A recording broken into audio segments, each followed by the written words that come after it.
memfollow up. Sun sekarang tapi lihat ada guiding wind di sana berhasil diselamatkan, nampaknya tidak. Satu hit terakhir membuat Hai hampir saja bisa ditumbangkan, untungnya belum ada cut.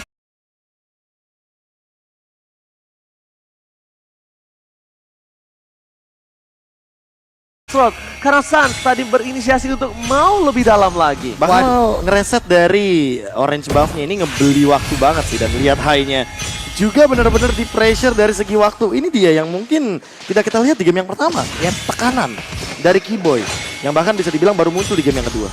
Dan akhirnya terlihat sudah untuk dari Onyx Esports, mereka mendapatkan keuntungan di awal ini, ketinggalan level pula untuk high-nya masih level 2 dan sekarang masih berkutat di area dari Orange Buff. Sementara untuk Suns udah level 4 cutthroat-nya, udah bisa digunakan dan dia pun melakukan farming dengan sangat-sangat cepat. Pattern yang dia miliki sekarang masih berada di dalam area jungle dia sendiri, lalu mungkin sesaat lagi akan berkumpul di area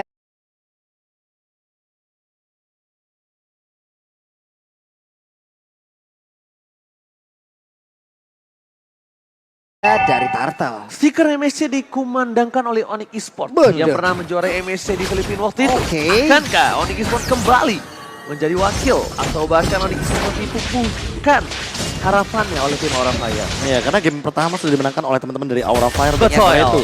Dari segi setup turtle-nya sepertinya sudah diamankan oleh Onyx Esports. Ini bisa dibilang bukan reverse psychology, Apa lagi? tapi ini adalah reverse gameplay. Reverse gameplay. High-nya ditahan sama kayak Suns waktu di game yang pertama, sehingga mereka nggak bisa nge-turtle. Dan di game kali ini malah Onyx yang bisa nge-turtle dengan bebas dengan Oke. Pandi. Bebas banget, gak ada gangguan. Bagaimana Pak Ketua? Ini dua hero yang tadi berada di area Turtle. Ini nyaman banget, Pak. Ini bukan reverse psychology, reverse gameplay. Itu dia yang akan coba diamankan oleh Keyboy. Lihat, Keyboy bakal di follow up dan bahkan Keyboy gak bisa pulang. Untungnya Godiva level 3. Itu kalau Godiva level 4 itu down. Udah bisa dipastikan. Bakal didorong lagi dengan Tyrant Rage ya. Itu dan bahkan Kabuki Kena dia. memotong dari sisi samping langsung menggunakan satu buat Way of Dragon dan bahkan Flicker harus digunakan tapi it's okay, no problem. Sedangkan di sisi lain macam Black Choose membuat Drian masih selamat dan Suns tidak mau tinggal diam menuju ke arah belakang. Hai telah bergerak menggunakan satu buah Cold Shadow tapi ternyata di sini Godiva, oh my god, agresif, Terror Rental Shadow Kill, Suns still survive, oh my god, in the bottom lane. Lihat pergerakan Suns tenang kabur ke arah belakang dan dia bahkan tidak terpick off. Masih ada Dewi Fortuna di dalam tubuh Suns, di mana tadi damage-nya agak sedikit terbagi nih, Pak. Dengan Rock Ursa yang bertepatan sebelahan loh tadi. Gue udah nahan banget suara gue. Iya. Gue udah nahan banget suara caster gue. Iya. Karena Nggak masih, bisa, Pak. karena masih puasa kan. Gak bisa, Pak. Kenapa ada momen seperti itu? Gak bisa, keluarin aja semuanya. Ingat, momen gak bisa dibeli. Oke, Momen nggak bisa Profesor KB. dibeli. Tapi sebelum ngobrolin talent Profesor KB, ini di arah top lane sana, para pemain dari tim Aura Fire agak sedikit terpressure dengan satu buah gold platingan yang akan diambil sedikit demi sedikit. Nah ini lagi nih, masalah hero milih yang dimiliki oleh Aura Fire. Mereka menghantarkan badannya untuk bisa maju, masuk dan juga maju ke dalam pemain dari Onyx. Dari Onyx, weakness poinnya 1-1 ini loh KB. Iya, masalah utamanya kalau misalkan kita ngomongin Suns, tadi Suns kenapa gak tumbang karena dia juga udah selesai dengan Dreadnought Armor-nya. Jadi dia punya tambahan untuk dari segi penghalau penetration. Yep. Sementara dari high-nya juga kan menggunakan satu talent emblem itu adalah dari segi killing spree, assassin. Jadi tentunya penetration dari physical attack-nya agak sedikit dikurangi dengan satu Dreadnought Armor. Suns-nya bakal Oke, lihat Kabuki di depan sana. Godiva udah bakal coba mengekir ke arah belakang. Tapi tampaknya ada satu buah informasi. Retreat, mundur ke arah belakang. Dan kalau bisa aku bilang Profesor KB, Keyboy ini kan belum nyala ya pavornya harusnya ya. Belum. Sebentar lagi. menit 5, menit 6. Menit 5, menit 6 lah. Itu bakal lebih menyebalkan sekali ketika one-one-nya yang di cover loh Prof. Ini sadar gak sih kayak gak harus selamanya Suns. Banyak dash ya. Yes, gak harus selamanya Suns. Dan bahkan Dan masalah poin utamanya adalah nggak ada Popheus di sini. betul sekali. No Popheus for Aura Fire tapi mereka terlalu fokus ke arah seorang Suns dengan ada 3 counter untuk Suns itu sendiri. Ini belum lagi dari Suns itu sendiri memiliki mobilitas sangat tinggi, udah ada level 7, satu weakness point lagi. Akankah dipaksakan oleh cewek untuk masuk ke bagian depan dan juga mengambil satu weakness point terakhir, di mana sekarang Keyboy-nya langsung maju mencoba untuk ngebadanin, tapi mereka melawan plating dan juga akan menghancurkan satu outer turret yang berada di area top lane dan hancur sudah. Hancur sudah semua perasaan kali ini di arah top lane untuk tim Aura Fire. Pecah tak tersisa tapi nampaknya mereka masih ada kesempatan kedua di inner dan juga di base untuk mereka selamatkan Pak Pula. Wow. Mendadak langsung ke perasaan tadi Pak ya. Iya, Padahal balik lagi turret sih. loh yang hancur di situ. Karena gini Pak, turretnya hancur itu kan nggak bakal bisa kembali lagi. Ya. Karena emang terkadang hal yang udah nggak kita miliki itu berharga sebenarnya ketika udah kita nggak miliki lagi Pak. Iya makanya ya kita tahu ya karena sesuatu itu jauh lebih berarti kalau sesuatu itu adalah pergi dan sekarang ada lagi satu shadow kill masuk ke dalam tubuh Sans tapi sepertinya tidak memberikan efek apapun. Malah untuk Sansa masih melenggang dengan begitu bebas dan ditabrak sudah Godivanya masih punya boncing ball dilemparin solo pendek ke bagian depan tapi belum ada weakness point pun yang terbuka sejauh ini. Malah dari Kiboynya mulai terjebak tapi untungnya Kiboy masih punya guiding wind dia pergi dari tersebut ada lagi Mystic yang sudah membuat Sans agak terimmobilize di area yang tengah dengan adanya pergerakan yang langsung di shutdown begitu saja. Kalau aku sih melihatnya tidak akan ada invasi lebih dalam lagi kalau bukan karena purple buff. Karena kalau purple buff ini mereka bakal mendapatkan kerugian di mana Hai nggak punya purple buff retribution di sound point dari Sans. Berhasil mendapatkan satu purple buff. Hayabusa kali ini agak sedikit tertambat bahkan di belakang sana. Guiding Wind membuat seorang Godiva langsung crossbow dari Kabuki. Gak bisa berbuat lebih banyak lagi flicker telah digunakan. Flavi satu hit terakhir membuat satu buah Kabuki tumbang tapi nampaknya itu belum berhasil. Dan di sisi lainnya turret hilang untuk dua di mid dan juga di top lane. Wow. Membuat Aura Fire benar-benar kali ini mendapatkan kerugian. Sans is coming. Vestager ke arah belakang. Sans dia bukan salah satu Fanny yang masih mendapatkan downing like.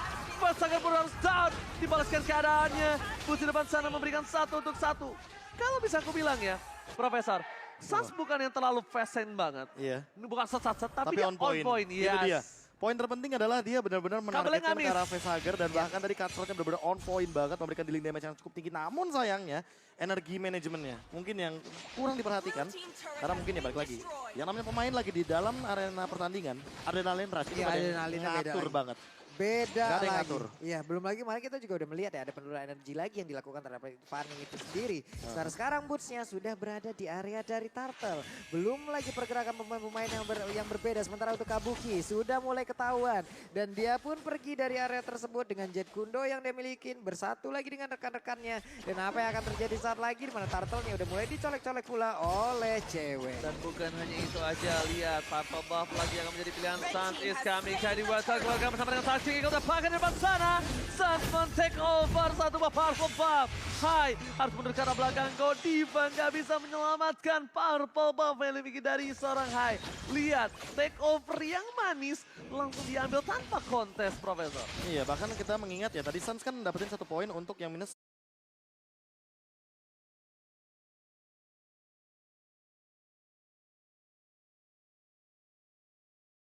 cooldown retribution. Itu cuma 2 detik. Jadi 33 detik dan retributionnya dari seorang Sans ini jadi lebih cepat. Heptasis sudah diamankan, Antiquira sudah di tangan, Hai belum selesai dengan War X dan bahkan belum selesai dengan yang namanya Malefic Roar. Jadi untuk dari segi item armor pasti bakal lebih diunggulkan dan Sans di early game seperti ini bakal lebih owning. Kalau misalkan ceweknya benar-benar dapetin space yang udah dibuahkan oleh teman-teman dari Onyx Esports. Masalahnya poin killnya emang sama, tapi lihat dari goldnya jauh banget. Buset, langsung hilang tapi lihat Sans mencuri Xavier dari belakang. Cewek mendalam coba untuk bersinar tapi ternyata Esmeralda. Dan Sans tiba-tiba datang, Kabuki menjadi pilihan. Kabuki ditumbangkan Sans 2 miliar. Dan Godiva one last hit. Godiva still survive, Hai is coming. Langsung shadow kill, cewek ditumbangkan tapi ternyata terbagi menjadi 3. Membuat seorang Hai tidak bisa mendapatkan lebih. Lihat Kabuki, pemain Fanny set dibalaskan dengan set 2 miliar. Set hilang sudah tadi beberapa pemain dimiliki oleh Raphael. Bahkan untuk kali ini ada lagi I'm offended-nya miss, downing light-nya dikeluarkan, orange buff-nya pun gagal untuk didapatkan oleh Vestager itu sendiri. Entah itu targetnya tadi adalah orange buff, entah itu targetnya adalah pemain dari Onyx Esports. Lihat tadi nggak? Lihat nggak? Di mana dia downing light-nya kan dipakai sebelumnya. Tumbang dong. Hidup pakai lagi. Ada lagi dipakai lagi nanti. Yang penting pakai Selalu terus. digunakan pokoknya. Efisiensinya tuh benar-benar dimaksimalkan sih sama dia. Iya, cooldown management lah. Walaupun belum efektif. Belum, damage-nya juga nggak sebegitu sakit. Tapi balik lagi ketika downing light digunakan, pasifnya menyala. Yang artinya nanti dia akan melakukan tipikal spam hit kepada siapapun yang ada di depannya. Dan 1v1 situation seperti yang terjadi di mid lane. Yap. Sementara sekarang kalau kita lihat dari minimap itu sendiri, ada Esmeralda yang udah bergerak di bagian bawah. Ada Hayabusa pula yang mungkin bergerak area tersebut. Sementara itu di area Lord, Udah ada pergerakan di mana Lordnya pun kembali ingin diamankan oleh pemain-pemain dari Onyx Esports. Lebih pergi untuk memilih ke arah dari Orange Buff terlebih dahulu.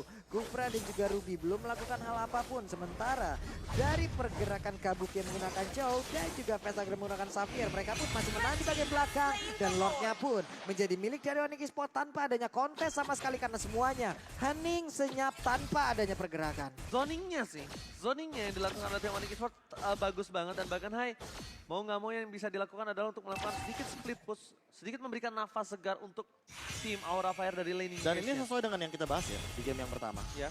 Aura Fire kuat banget di mid lane-nya, tapi apakah celahnya itu ada di samping dan terjadi? Terjadi. Kabuki tadi di pressure banget. Habis. Dan setelah habis dari Kabukinya langsung menuju kepada mid lane karena apa? Karena mereka menangin yang namanya laning phase dan uangnya itu lebih bisa dioptimalkan. Sama Snowball effect-nya nggak berhenti jadinya. Sama satu hal lagi yang dimaksimalkan dari seorang Onyx Esports adalah Sapphire-nya. Bener-bener Sapphire-nya itu berada di posisi yang terancam. Dia nggak di posisi yang aman. Lihat, mau di belakang, mau di mana saja, Sapphire-nya benar-benar harus berjaga dari pergerakan seorang Sans. Dan bahkan Sans akan take over lagi para pembuff yang dimiliki dari tim Aura Fire. Meanwhile, buat kalian semua, jangan lupa untuk saksikan M-Word tantangan diterima film pendek animasi 515 episode kedua. Karena kita bakal menyaksikan episode ketiga di arah bottom lane. Dan bakal ada tembakan down nilai lagi yang telah dikeluarkan. Shadow Kill untuk melakukan clean min, tapi nampaknya belum efektif. Retribution dan bahkan Boots masuk ke arah belakang.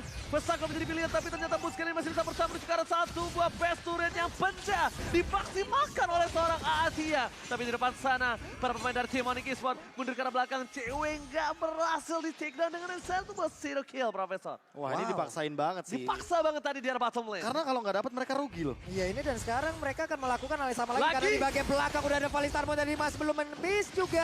Masih belum bisa mendapatkan ke arah beberapa pemain milik Aura Fire. Sementara itu untuk kali ini ada lagi pergerakan dari Mystic yang membuat pergerakan dari Skiboy harus terhenti tepat berada di depan base yang dimiliki oleh Aura Fire. Boots adalah offlaner yang cukup sabar dan cukup objektif kalau menurut saya, Profesor. Tapi Boots kali ini dia memaksakan 2 kali masuk ke dalam base yang dimiliki dari tim Aura Fire. Mungkin yang pertama karena dia masih punya Purify dan ternyata tidak digunakan. Tapi yang kedua kalinya mau nggak mau harus digunakan. Karena kalau kayaknya terlalu lama di sana pun bakal termakan oleh damage yang diberikan oleh teman-teman dari Aura Fire.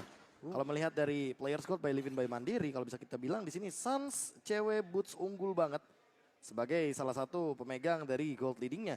Sementara Drian mungkin akan mulai tersusul oleh Kabuki. Tapi poin pentingnya adalah Drian ini dari tadi juga memberikan efek slow yang sangat amat luar biasa dari territorial team fight-nya.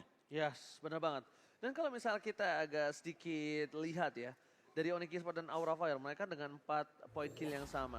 Dan juga goldnya yang jauh banget, ini yang membuat Onyx Esports berani nabrak ke arah belakang. Karena difference gold bisa sampai 10.000 aja, itu udah pasti lo nabrak harusnya menang. Ya, harusnya. Karena mungkin Damage 2 deal-nya item, nggak cukup. Karena mungkin 2 item perbandingan antara tim lo dan juga tim musuhnya. Makanya damage deal-nya nggak cukup, sementara damage deal dari tim kita itu lumayan cukup. Dan laning management, ini dia yang dipertontonkan oleh Boots. Karena dia tahu Lordnya di arah bottom lane, dia mau main mirror dan dia mau ngedorong juga untuk memberikan pressure di area top lane. Sehingga teman-teman dari Aura Fire nggak bakal bisa kontes 5 lawan 5 di bagian Lordnya. Ini Lordnya mereka udah sabar dulu lagi. Tapi ternyata Fluffy maju ke depan untuk mencari informasi. Dia melihat ada beberapa pemain dari Onyx Esports yang udah mulai berkumpul. Bahkan untuk kali ini Godiva akan siap untuk maju ke bagian depan. Tapi ternyata tidak. Karena dia lebih memilih untuk mundur terlebih dahulu. Karena tidak baik untuk memaksakan.